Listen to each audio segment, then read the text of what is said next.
thei tura hun tha min pe a abuat sei tu te po rem chang min siam saka lalpa thil pe ka ifa po nei chun iron pe khriat reng na ta na he thil buat sei thil dang lam tak ani a wen kan chan ho te hi nang ma khriat reng na ta na chang tur kan ni ti hi min riat thar tir non le la chuti rual chuan lalpa thil pek a in pek na awanga ke ni point pe ve tur kan ni ti in thria in kan nei rem chan ang te kan ron la khom le ta nangin iram zau nan te irong bol na ta na trangkaya min man sak turin ikut ro puya kan lalpa iso krista megin kan ron la ne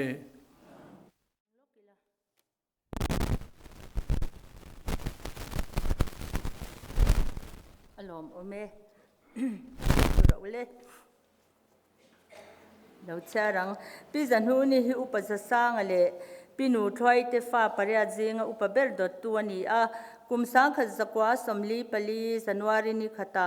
twal cheng khwa pianga kumthum mi lek ani lain tui thaphai tuna lamka ni ta an pema upati sum khu manen in nein kumsang kha zakwa somruk panga an pa Sorkhan hatho awangin Kohima Nagalena anpema sangkha zakwa somruk paruka transfer awangin Dimapura anpem le a Dimapura hian a pension kum sangkha zakwa somkwa pakwa thengin an omani Pizanu ni hi pathian ti mi tong trai mi ani a Dimapur kaushan hei chedin tu te jinga mi ani Dimapur kaushana hian no pang Sunday school zirtir tu te ni in kaushan hei che rongbol na hian vice chairman ti lo chu OB chanvo achel kim veka Kohima pastor biala chairman te bial bo fai tham jak tu te po ani to bok ZPMK kaushan hei che a committee member te ni in hei che in khom puya te po mo phuna chi sang achel ve bok thin sangkha zakwa somkwa pakwa a anpa pension nu in bong kon chimveng an ron pema puitling Sunday school zirtir tu le nilai zan thu pui hong tu ani a kaushan mei cherong bol na bi ka hian kumsang ni somni pathuma kaushan mei che committee a lutin ramthar sum wong tu treasurer te chairman na te achel to a bial committee a atel to bok kaushan mangaya hum hal tlat mi in khom le committee te in khom pui te ngai poi mo mi le chanvo ti hlotlin tlat du mi ani a ati tur hi adam that pho chuan a phazen zen ngai lewani ama hi bi pisang nei ani a ami te chul ril phir te pai ani to awang te po aniang in soisel na neu hi anei fawa nithum October sang hi somni pali khan athoha awangin greenwood a dalu ani a investigation te anti nu in thadeva anin shat wangle chuablam specialist ron turin damdoi in anom nu in an chwa sana ni som pakhat October khan chuablam specialist ron in Aizol hospital an luta niriat October a chuak le in a thatzel be sei line ni somni thlasom sang hi somni palia atho hate alo zwal le a Aizol hospital panpui le ania an lo admita BP te a thatlo awangin ni somni pakhat thlasom sang hi somni pali jing dar thuma IC wa da ani a heti lai po hian ama chu ala har thawiawani doctor le nurse ten thei top chuan en kol chungin lalparem ruat zokin arong a bol thin lalpa ko na changin jing dar nga le minute som panga a min local santa ani he mini ve chun dar khata bongkon chimveng kausan hola William ani Yan kan pui pizanu ni kan riat tengah le kan suna kan kira tulin macam moi ni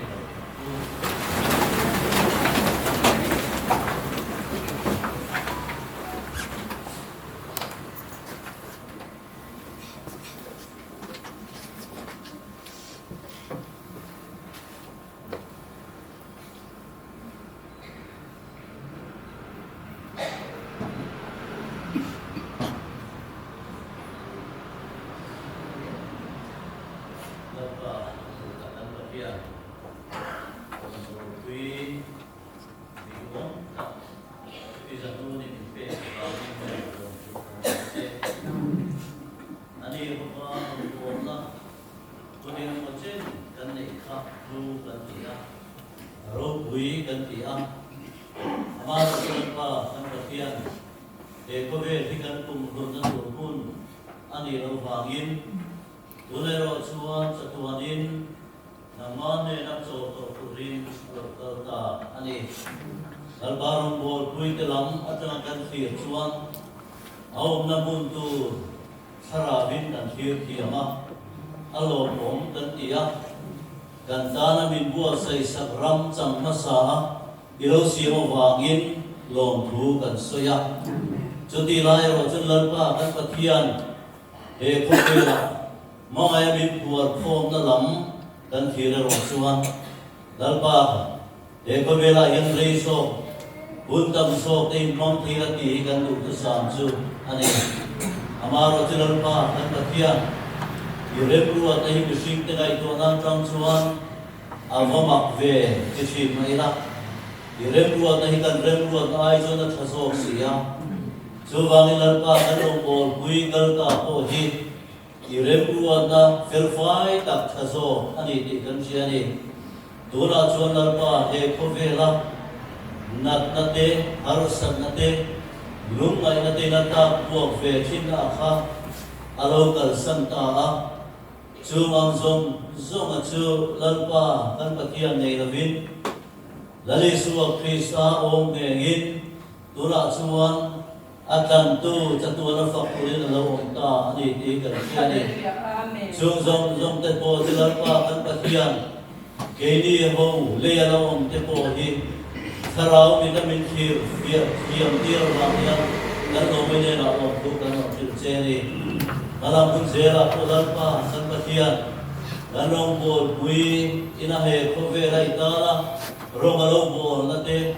an hiap dung suya nakina chuan che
Cross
kan lalpa do kan hi simna dik tak le rin nanungin in hayang u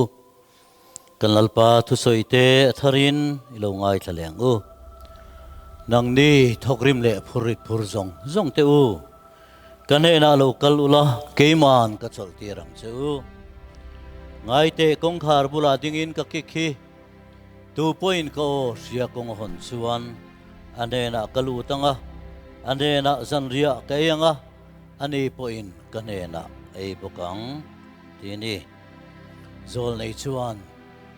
in puan ni lavin in thin lung kher ula lalpa in pathian lam chu hoi ro u atini itong tryang u lalpa du takan pathian voina keni bisual idu lo zong ti thin te i thiang limna trom pui vele tura ido kan kil tuamin siam wang hian kan lo mai hena lom thu kan on thila che hengi lalpa kan pathian a phu zong chuan kan phu lovani ti hi kan ria i zangai na le khongai na wang chawa i maron in lan thei kan ni ti hi kan in ria chunga wang chuan kan loma inena lom thu kan on thil che ni i sakrament thiang lim min shia reng nan hei ti shin ra ulali suan alo ti hi goshan ho ten kan chana atupek oyama shia reng nan hun kan man hian kan mamo ti sa le tharau lama alo luang lut fo to thina ni ti kan ria ni voina po hin lalpa kan pathian he sakrament thiang lim hi chang tu te zong zonga mal min som sakang che lali suwa Krista mingen karon di la che amen katurhil chon chu ka pathian ne na ta ka mu sin khatia kan lalpa Yesua mantira om zana changala ka lom thu asoi zo a phela hei ka taksa in aya pek tura chu ani misia deng nan hei ti thin ro lali suan ati kha kan lalpa thupe ko in he chang hi kan la anga kan phelanga kan eyanga ama kan hriat reng nan te thole lalpa minunga chu kan pol nan te ro pui taka lo kal le na ngak hlel tak le be se na nunga muak tu kan ni theu theina turin lalpan kan zatan malmin som chak theu ro se amen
trong trai ngô lalpa kan pathian min mangai tu voin sanga mangai na min kuang kwa eko khan ho min thui kho ma khom pui limom tak min siam saka nang ma thu thungang taka sakramenain pol hawa อินปุ่มขัดนั่นแหละสลางมาสมนะน้องแหละเทตูระกันจังหวะอิฉันนะส่งแหละสลาวเทียงนิ่มช่วยน้าฟังปอเฮียนกันลมมาเนี่ยละลมถูกกันเสน่ห์วันนั้นนางมาช่วงตะไคร้ติดเชนเราติขาก็ครันเอาเต็นกันเราเตียกันเราจังตาเสน่ห์นางมาสมเลยทิลติที่จะสู้ไกมาเนี่ยมาโมโตชวินสลาวินนางอินมามินสมสักละมินกายช่วยละมินโปละกันตักษาจากเราแหละดำเราเตตาหน้ามาสมแหละดำนะอารมณ์เนี่ยรองบอลละตาหน้ามาลามินปันเซลตีตูอารมณ์เทตูรินอินเนนะกันดีแล้วนี่อามากันลัลไปสัวคริสตาชนะแหละทุตักป้าปะเทียนมินมาอินเทอร์เน็ตเราเทียนิมปอนและไก่ไฟโดมตักจูเรียนนากันชุงเตมุนเตนมีเตเลอินซาจุงะตูนาเลตตัวเทงลมเซโรเซอาเมน